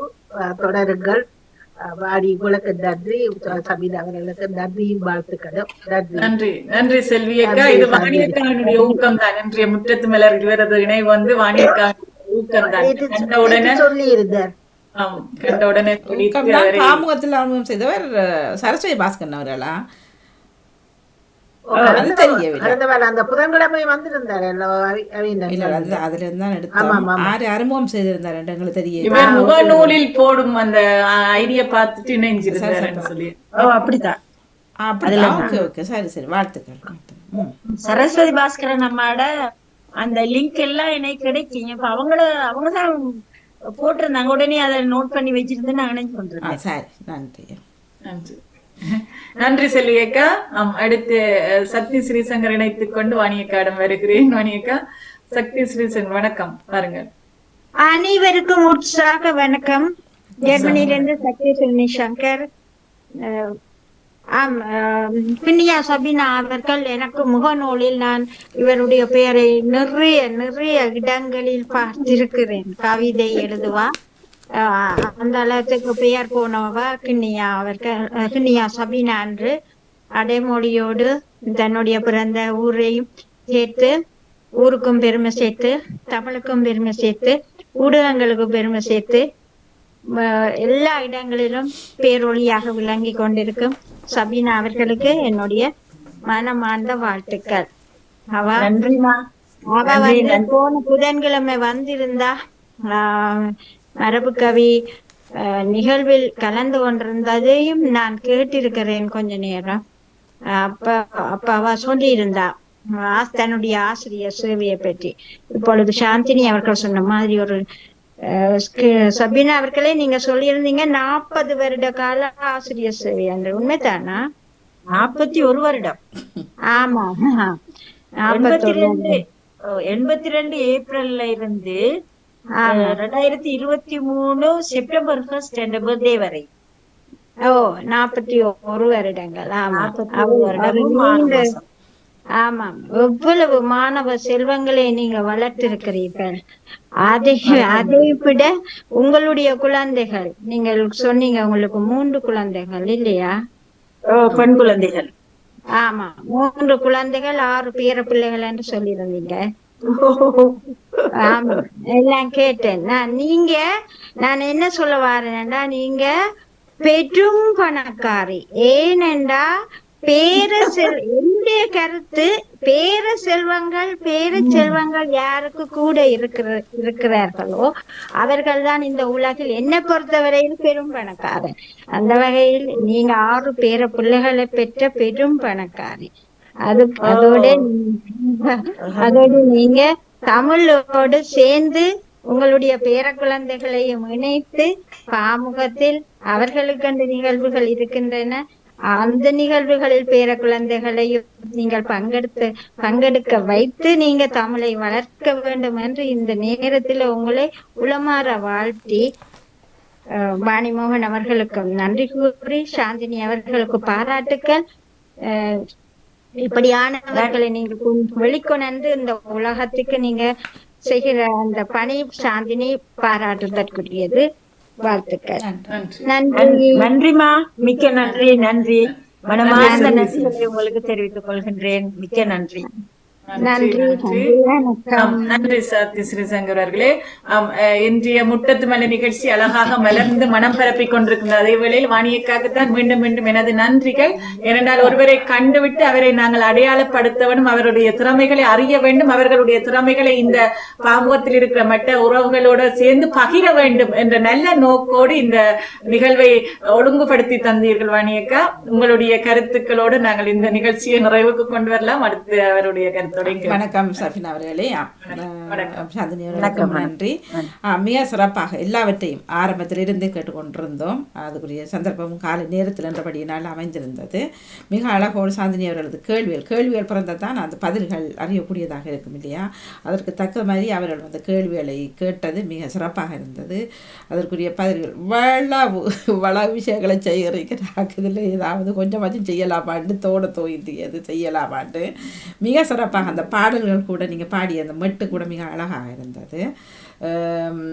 வாழ்த்துக்கள் எல்லாவற்றுக்கும், எதுக்குமே கலங்க வேண்டாம். அது எல்லாமே நீங்கள் சொல்வது போல இன்ஷா அல்லாஹ் கடவுள் நாட்டம் இருந்தால் எல்லாமே நன்றாகவே நடக்கும். ஆகவே வாழ்த்துக்கள் எல்லாவற்றுக்கும். மிக சிறப்பாக உரையாடினீர்கள். சாந்தினி அவர்களுக்கும் நன்றி. நன்றி நன்றி நன்றி. இந்த பெரிய ஒரு டிவியே நடத்தி வர ஒரு சிங்கப்பெண்ணே எப்படி சொல்லலாம், எவ்வளவு பெரிய சேவை செய்கின்றீர்கள். உங்களுக்கு நிகர நீங்களே. அந்த வகையில் என்னையே இங்கு கொண்டு வந்ததே நீங்கள் தானே. இவ்வளவு பேரையும் எனக்கு அறிமுகப்படுத்தி என்னை உளமகள வைத்ததும் நீங்கள் தான். உங்க எல்லோருக்கும் வேணும் மனமார்ந்த நன்றிகளும் பிரார்த்தனைகளும். மேலும் மேலும் உங்களோட சேவைகள் அறப்பணிகள் தொடர என் மனமார்ந்த வாழ்த்துக்களையும் நன்றிகளையும் அனைவருக்கும் கூறிக்கொள்கின்றேன். என்னை வாழ்த்து பாடியவர்களுக்கும் எனது மனமார்ந்த வாழ்த்துக்களை நான் தெரிவித்துக் கொள்கின்றேன். நன்றி, வணக்கம். இந்நேர வந்தனங்கள். அல்ஹம்துலில்லாஹ், அல்லாஹ்வுக்கே எல்லா புகழும். நன்றி நன்றி, மிக்க நன்றிகள் சபீனா அவர்களே. இன்றைய முட்டத்து மேல மிக அழகாக மனம் பரப்பி இருந்தது. நான் முதலில் திருவள்ளுவர் ஆண்டு சொல்லி தொடங்குவது என்று ஏதோ ஒரு மாற்றம் ஏற்பட்டிருக்கின்றது நினைக்கின்றேன். நாங்கள் இன்றைய திருவள்ளுவர் ஆண்டு 2055 கார்த்திகை 6ஆம் நாளில் இன்றைய முட்டத்து மேல நிகழ்ச்சி அழகாக மலர்ந்து மனம் பரப்பி இருக்கின்றது. இயக்குனர் அவர்கள் இந்த ஆண்டினை துறைசார் வளர்ச்சி ஆண்டாகவும் இந்த மாதத்தினை எமக்காக மரணித்த அனைத்து விடுதலை போராளிகளுக்குமாக இந்த மாதத்தினை கடைபிடித்து வருகின்றனர். இந்த நேரத்தில் இந்த போராளிகளையும் ஒரு கணம் மனதில் எண்ணி அவர்களுக்கான அஞ்சலிகளையும் தெரிவித்துக் கொண்டு இன்றைய முட்டத்து மலர் நிகழ்ச்சிகளை நிறைவுக்கு கொண்டு வரலாம் என்று நினைக்கின்றேன். அடுத்த முட்டத்து மலர்களில் சந்திக்கும் வரை விடைபெறுகின்றோம். நன்றி, வணக்கம். மிக்க நன்றி. நன்றி, வணக்கம். நன்றி சாந்தினி, நன்றி ஷாபினா அவர்கள். நன்றி நன்றி வாணியக்கா. உண்மையில மீண்டும் உங்களுக்கு நன்றியை சொல்லிக்கொண்டு வாழ்த்திய உறவுகளுக்கு நன்றியை சொல்ல வேண்டிய நேரங்கள் இருக்கின்றது. இந்த ஒரு நிமிடம் தாருங்கள். இயக்குனர் அவர்களுக்கும் எனது நன்றி. இந்த எங்களை ஊக்கப்படுத்தி உற்சாகப்படுத்தி அடுத்தது என்ன செய்ய போறீர்கள் அதுக்கும் ஒரு உற்சாகத்தை தந்து கொண்டு போகின்ற இயக்குனர் அவர்களுக்கு நன்றி குறிக்கொண்டு கமல கல்விராஜன் அவர்கள், நேவிஸ் பிலிப் அவர்கள், ஜியா நடேசன் அவர்கள், விஜய கொரியக்கா, ராஜினி அல்போன்ஸ் அவர்கள், தர்ஷிஷன் அவர்கள், நகுலா சிவநாதன் அவர்கள், செல்வியக்கா அவர்கள், சக்தி சிறுமிசங்கர் அவர்களுக்கும் நன்றி கூறிக்கொண்டு விடைபெறுகின்றோம். நன்றி, வணக்கம். மிக்க மிக்க நன்றி. அழகான கேள்விகளை கேட்டு எனக்கு என்னை அகிலமறிய செய்த இந்த என்னை பேட்டி கண்ட பேரோட வாணியா இல்ல சாந்தினி அவர்களுக்கும் என மனமார்ந்த நன்றிகளையும் வாழ்த்துக்களையும் தெரிவித்துக் கொள்கின்றேன். ஏதேனும் குறைகள் இடம்பெற்றிருப்பின் பணிவான தாழ்மையான என்ன சொல்வது எனது குறைகளையும் பொருந்திக் கொள்ளுமாறு வேண்டிக் கொள்கின்றேன். அப்படி ஒன்றும் இல்லை. நன்றி, உங்கள் இணைவுக்கு நன்றி. தொடர்ந்து இணைந்திருங்கள். அடுத்து கவிதை நேரம் ஒன்று வருகின்றது. அதனுடன் இணைந்திருந்து உங்கள் கவிதையும் நீங்கள் அதில் தரலாம் என்று தருணத்துல கேட்டுக்கொண்டு விடைபெறுகிறோம். நன்றி, வணக்கம். நன்றி நன்றி, வணக்கம். நமக்கு வருகின்றது சிறப்பு முற்றத்து மலர்கள் தொகுப்போடு சாந்தினி துரையரங்கன் அவர்கள் இணைந்திருந்தார்கள். நன்றி, வணக்கம். நன்றி. அடுத்து கவிதை நிகழ்ச்சிக்கும் வாழ்த்துக்களை முன்னூத்தி கூட்டி குறிக்கொண்டு விடைபெறுகிறேன் அனிகா. நன்றி நன்றி நன்றி விஜய கொரியக்கா. நன்றி, வணக்கம். நன்றி, வணக்கம். இனி வரப்போகிற நிகழ்ச்சிக்கு வாழ்த்து கூறி கவிஞர்களுக்கும் எல்லோருக்கும் வாழ்த்து கூறி இதை வாழ்த்து எழுத மற்ற 2வது ஆக்களுக்கும் வாழ்த்து கூறி விட வருகிறேன்.